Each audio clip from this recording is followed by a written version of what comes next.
Hi, everyone.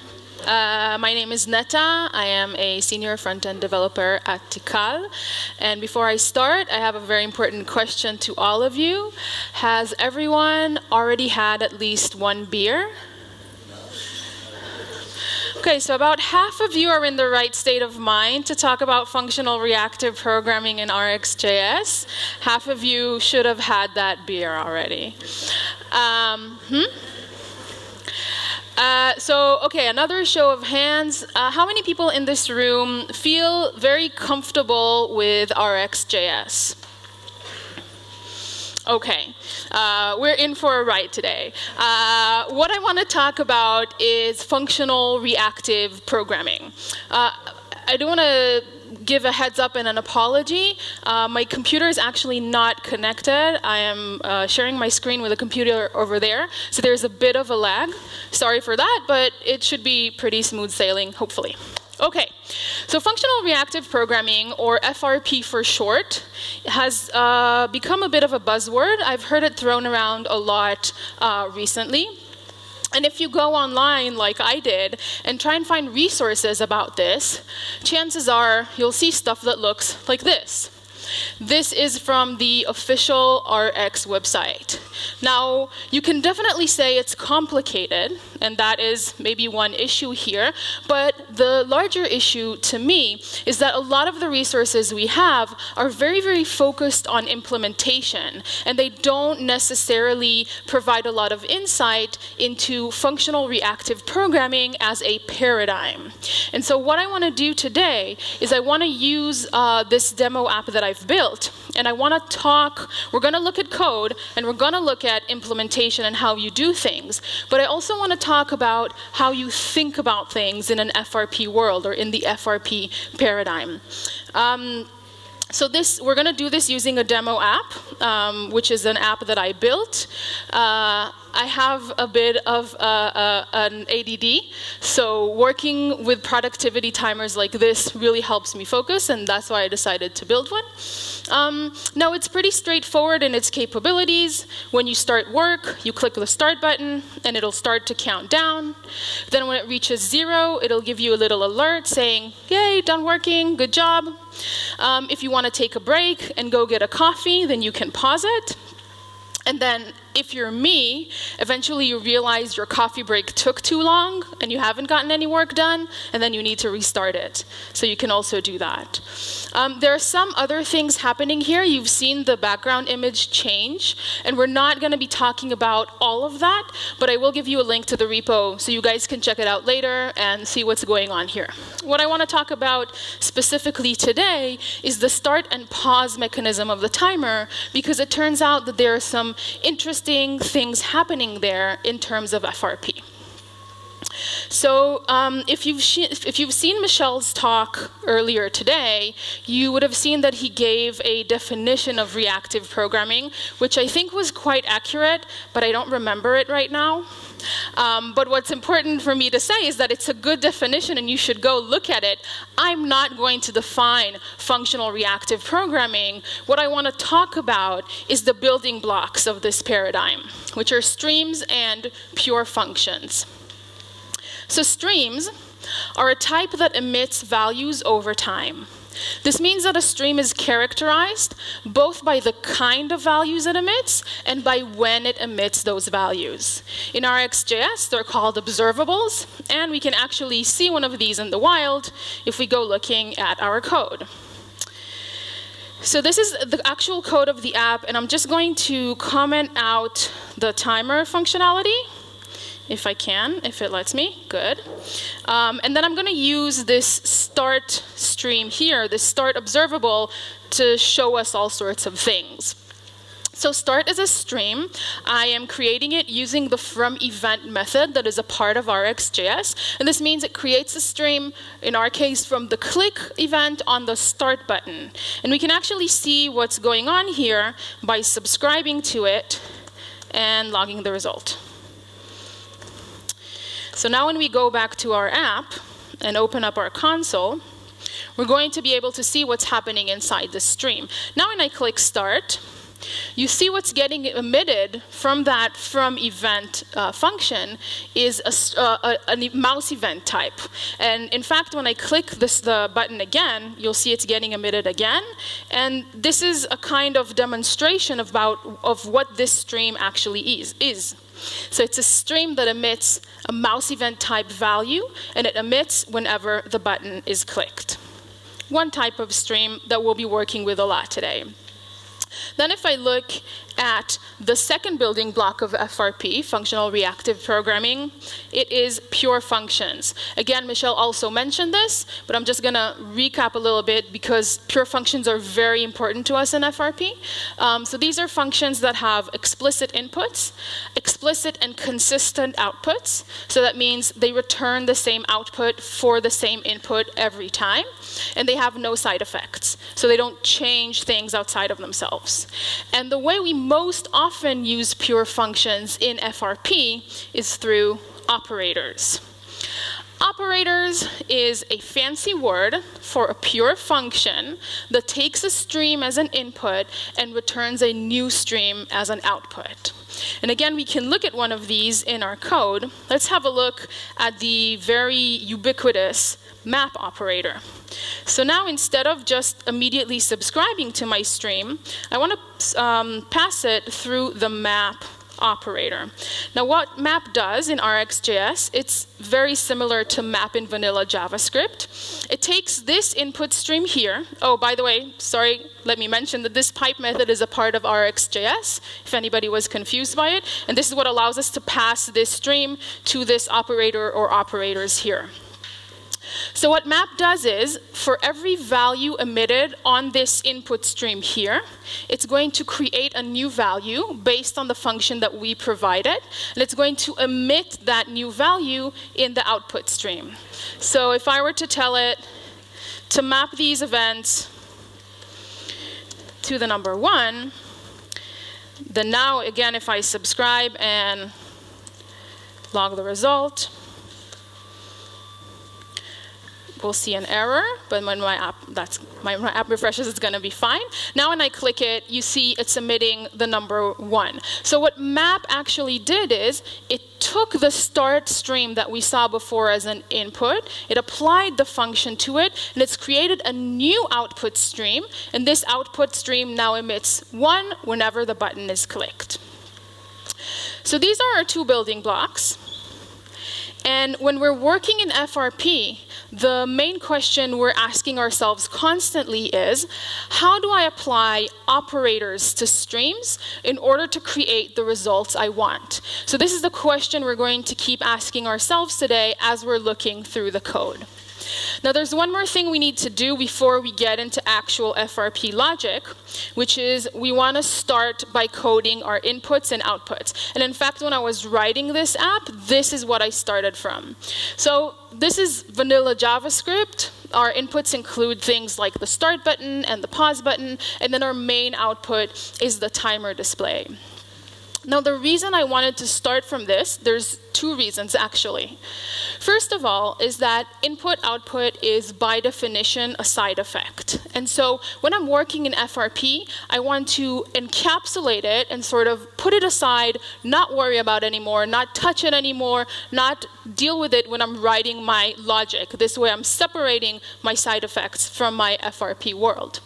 And then the second reason I want to start with this is that identifying inputs and outputs early on is going to give me a really good foundation for structuring my app. And this is because streams always go from input to output.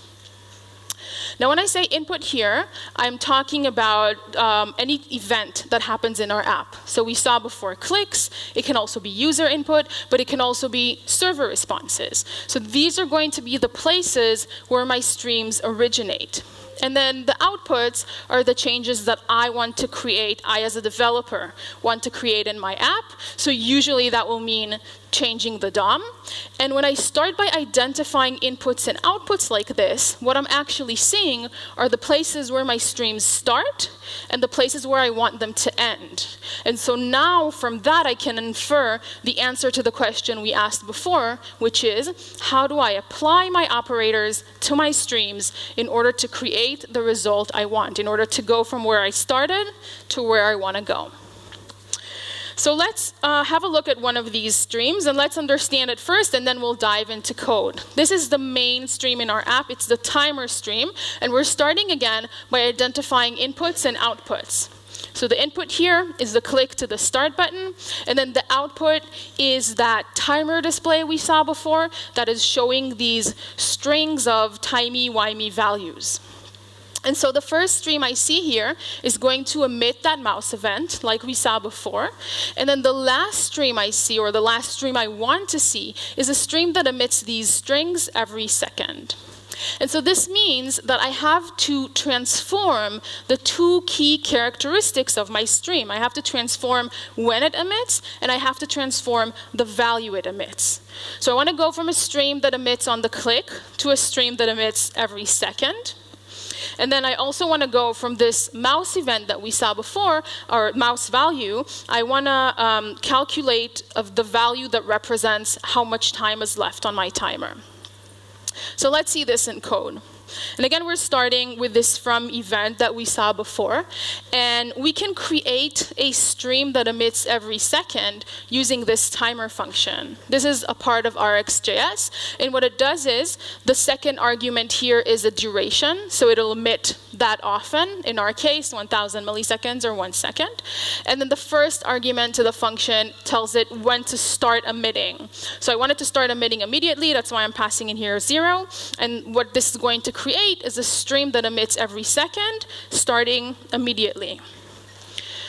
So from event, we saw, and I think it makes a lot of sense for people working in the web and working with events. And then timer here, I also think makes quite a bit of sense. It's very similar to interval.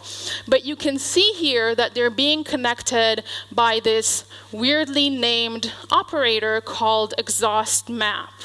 And not only is it weirdly named, but also the syntax here, if you've noticed, is a little bit different. Before, when we used pipe, we piped our stream to the map operator, but now we're piping it to exhaust map, and then inside of exhaust map, we're creating another stream. And this is because exhaust map is a higher order operator. So that means it helps us deal with streams of streams.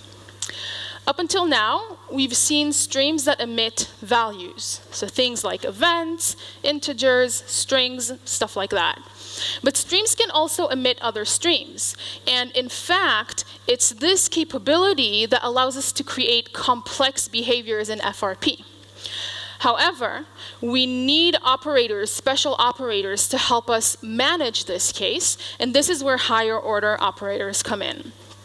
So if all of that sounds a little bit hazy or too much in the air, that's fine. We have code, and we can look at what that means exactly.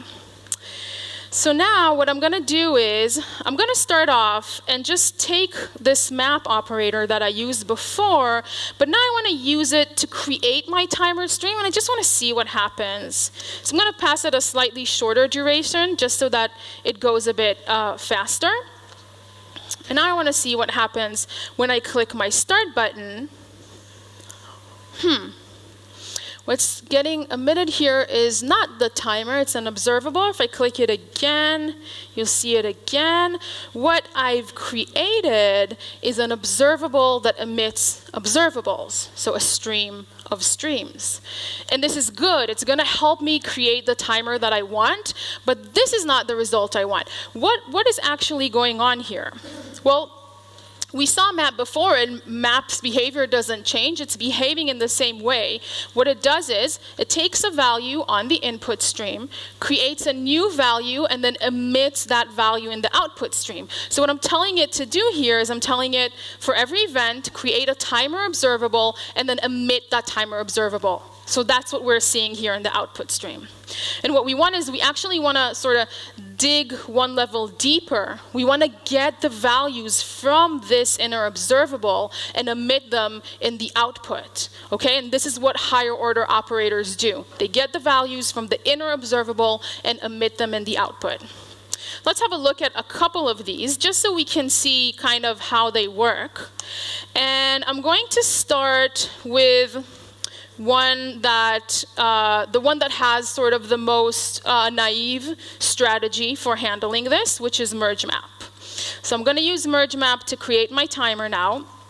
And what merge map does is, for each value emitted on the input, it's going to create a new value on the output and emit that. Then when a new value comes in on the input, it's going to create a new value and emit a new observable and emit the values from that on the output. And it's just going to keep going like that. So if I'm applying it to my timer, now when I click start, first of all, this is good. I'm getting my timer, so I'm getting what I want. The values from that inner timer are getting emitted. But now when I click start again, you see it's created a new timer, and it's emitting both of those in the output. And if I click it again, it'll create a third timer, and so on and so forth, because for every value coming in on the input, it creates a new output, and it emits all of those. Now, if our timer was to somehow complete, then some of the timers would complete and some of the timers would keep going, but we haven't given it a completion condition. And so what's going to happen here is it's just going to pile on timers and keep on going. So not very useful for our case, can be useful for other cases. But we've already seen something that could be useful for us, which is the exhaust map operator. So if we already know that's useful, maybe let's have a look at that and see what it does. So the specific functionality of exhaust map is that for the first value coming in on the input, it'll create a new output. Then, so long as that output keeps going, it's going to ignore any values that are coming on the input. And what this does, in effect, is it allows us to disable the button once it's clicked. So now when I click start, my timer starts running like I want it to. If I click start again, and I'm clicking, I'm going to see if you can hear it. Can you hear it? No. Okay. Well, I am clicking. It's not doing anything. It's just ignoring any new values so long as this timer keeps going. Now, if this timer was to stop somehow, then okay, the next value on the input, the next click would create a new timer. But so long as it's going, any new value coming in is just getting ignored. So this is another way to handle streams of streams. And then there are others. For example, we could look at the switch map operator. Switch map, what it does is, for each new value emitted on the input, it's going to create a new output and switch to that output. So it'll stop emitting the old one and start emitting the new one. Let me just comment this one out so that we don't get weird behaviors here. So now when I click the start button, my timer is emitting. And then if I click it again, you see it's created a new timer, and it stopped emitting the old one, started emitting the new one, and if I keep going, every time I click, it's going to create a new timer and stop emitting the old one. So these are just 3 examples of higher order operators. There are more. But the important thing to remember about higher order operators is that they are our way of dealing with streams of streams. Now, it is possible that some of you out here are sitting and looking at me and thinking, what is she talking about? If that's the case, you are normal. Congratulations.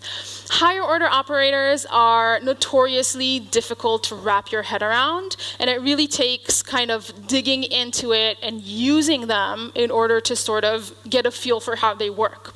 So if this feels like too much, too fast, that's totally fine. Let's just put all of that to the side, and let's just take for now as a given that exhaust map in this case creates the type of behavior we want. Okay? Let's go from there and build our timer stream. So I'm using exhaust map. I'm creating this timer. We saw before what it does is emits these incrementing integers every second. And because it emits incrementing integers, I can use it to calculate how much time is left on my timer by subtracting those integers from the total number of seconds I have. So that's 1,500, the total number of seconds in 25 minutes. And I'm going to be subtracting these numbers so that each and every second I know exactly how much time is left. Now further on down the stream, I'm going to want to use map again to format these numbers into the strings I want to actually plug into the DOM. But for now, I'm going to leave it like this because I also want to be able to tell my stream when to stop. I want to tell it to stop when it reaches 0. And I can do that using the take while operator.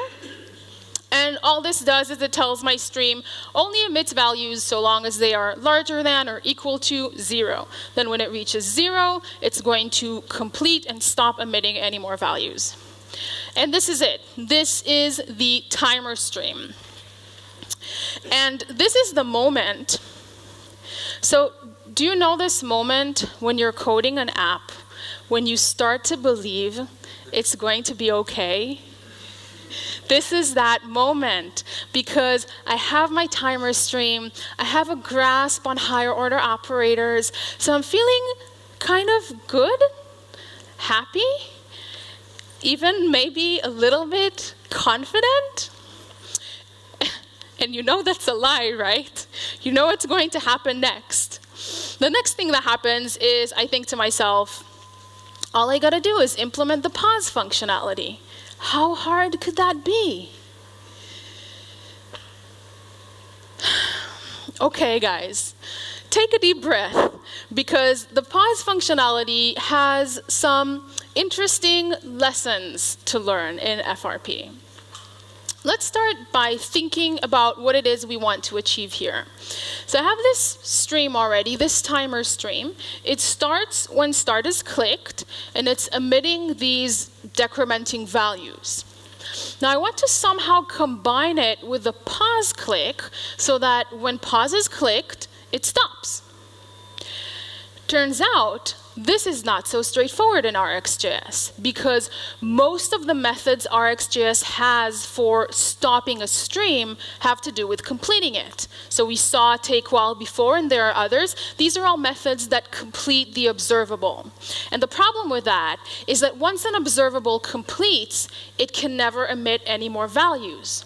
So that's not good for me because for me, I want to be able to click start again and restart this stream, restart my timer. And so this is the moment when I know things are actually not going to be okay. And I have to go and take a very long break and sort of think about why I decided to do this and what in my life has led me to this point and made me such a disappointment. But after I do that for a little while and feel sorry for myself, I gather my strength and I get back to this and I look at it and I realize something. This behavior isn't about stopping anything at all. It is about switching between two different types of streams, the type that emits these numbers and the type that doesn't emit anything.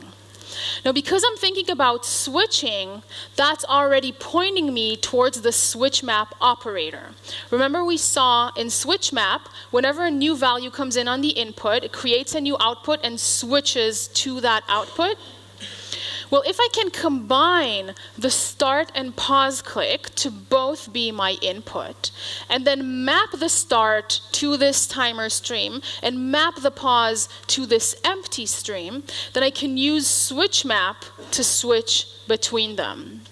And in fact, what we're seeing here is the power of streams, and the type of complex behaviors they allow us to create. Let's see it in code. So I'm going to be combining the start and pause streams, and so I want to start by mapping them each to a unique value so that when they're combined, it's easy for me to tell them apart. Then I'm going to combine them using the merge operator. Now, merge is a really central operator in all FRP systems because what it does is it takes as input multiple streams and returns as output a single stream that emits all of their values. And again, we can see this in our code quite easily. So now, instead of doing all of these experiments with the start stream, I'm just going to do exactly what is there in my presentation.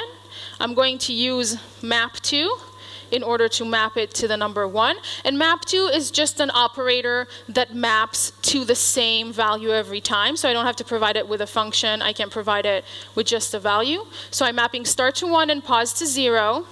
And then I'm going to merge them here. And then I want to subscribe to that and sort of see what's happening there. So I'm subscribed to the merge stream here. And now, when I click start, see it emits the number 1 as expected. And when I click pause, it emits the number 0. And of course, if I were to click them repeatedly, they would keep on emitting those numbers. But the important thing to understand here is that what is emitting those numbers is now a single stream. And I can use that stream as the input for my switch map in order to create my start and pause functionality. And I'm going to do that by mapping the number 1 to the countdown stream. So the countdown stream is the stream we saw before that we built together that is counting down from 1500. And then I'm going to map the number 0 to this never stream. Now this never is a constant that is a part of RxJS, and it creates a stream that never emits any values. And again, we can just keep going with our code and have a look at this behavior. I'm not going to recreate it exactly just because that would be a bit too much to look at, but I do want to show you what switch map does in this case. So I'm going to just, when I have a value or when 1 comes in, I would just want to create this timer that we saw before. And then if nothing comes in, I'm going to use my never const, and then I want to again subscribe to it and log the result. And so now, when I click start, it's starting my timer. And when I click pause, give it a few seconds to be sure, but my timer is actually paused. But the most important thing here is that if I want to restart my timer again, I can click start and it'll just keep going. So I can actually implement both of these behaviors, pause and then restart again. So this takes me a very long way forward. It allows me to create this start and pause behavior, but it also creates a problem for me, which you may have noticed already looking in the console. Now it's true that now in this example, we're only using a simple timer, but even if we were using my entire countdown stream, it's always starting from a timer. And that timer, when I start it, it's always starting from 0. So what I'm going to have here, since I'm using this value to calculate how much time is left, I'm going to see my display a timer that is restarting every time for 25, right? Because if I pause it, then I start it again, it's starting from 0. So it's always going to start from that 1500, which represent 25 minutes. And so this is not very good for me. This is not what I want. What I want is the ability to keep track of where I was in my countdown when I clicked pause. So essentially, I need a mechanism for storing state. And state is a really interesting problem in FRP because if you think about it, a stream only ever has a value at a specific moment in time. So how do I handle state in this situation? How can I sort of store, save, or hold some value and then use it again in the future? Well, the easy solution to this problem would be, well, let's just save it to a variable and then we can read from that variable in the future. However, that would be a side effect, and that would be sort of violating this FRP world that I have built. So what I want instead is I want to create some mechanism for sampling this value, and then I want to somehow emit it again in the future when I want to be using it again. And in RxJS, I can do that using subjects. Subjects are both observers and observables. That means they can subscribe to streams and also emit values. And it's this behavior that is going to allow them to allow me to use them to store state. Now here is what I'm trying to achieve. This is my subject right here. And I want to create something like this.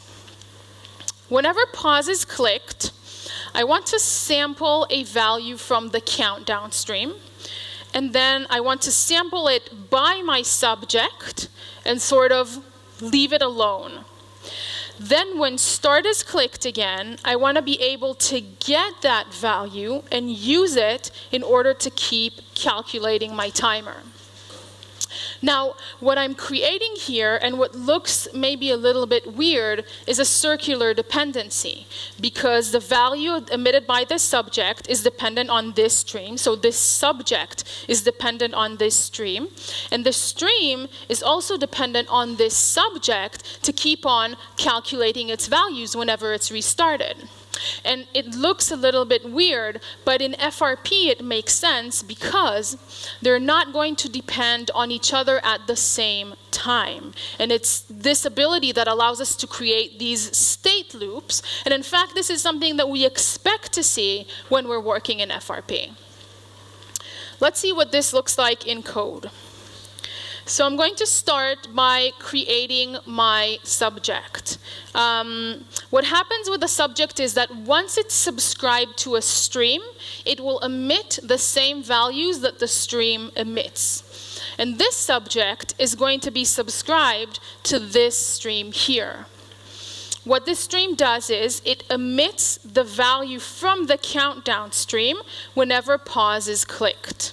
Okay? So whenever pause is clicked, it samples the countdown stream and emits that value. And so if my subject is subscribed to it, my subject is going to behave in the same way. Whenever pause is clicked, it's going to emit the latest value from the countdown stream. So this in itself is not enough. Right? It's not enough yet. It's not yet solving my state problem, because now what I have is a subject that emits a value whenever pause is clicked. That's not useful. I need that value when start is clicked again. And I can get that, I can do that by using this with latest from operator. So with latest from returns the latest value emitted on my subject. And now I can use that to sort of know where I was in my countdown when I paused, and then keep on calculating from there. And in fact, with latest from emits two values. It emits the value from this subject here. It's also going to emit the value from this timer here. And so then I can again use map to calculate the difference between them to represent how much time I have left. Now the only thing I want to make sure when I'm do this is I want to make sure that my subject always has a value. If I reach this stream and my subject hasn't emitted anything, it's going to error.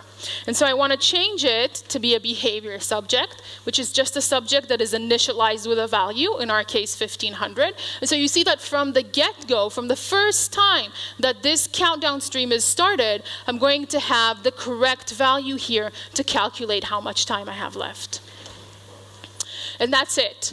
That is the pause mechanism. And while building this, we've seen some interesting concepts in FRP. So things like streams of streams and higher order operators and switching and state loops.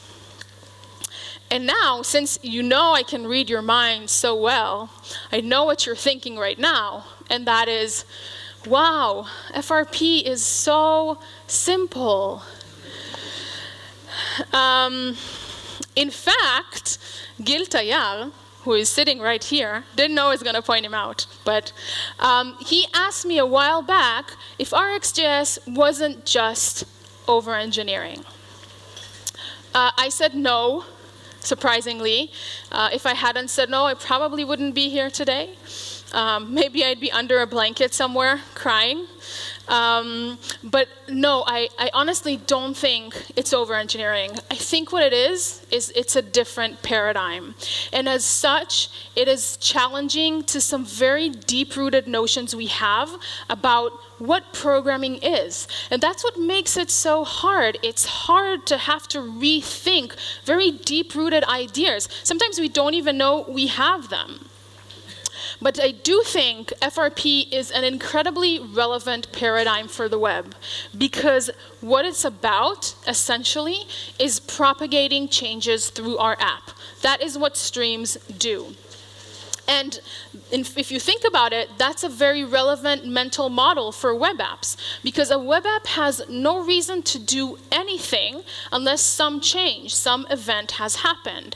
And then once an event has happened, our job as developers is to make sure whoever needs to know about it knows, and that they react accordingly. And what FRP does is it allows us to write code that accurately describes this process without layering abstractions and patterns on top of that.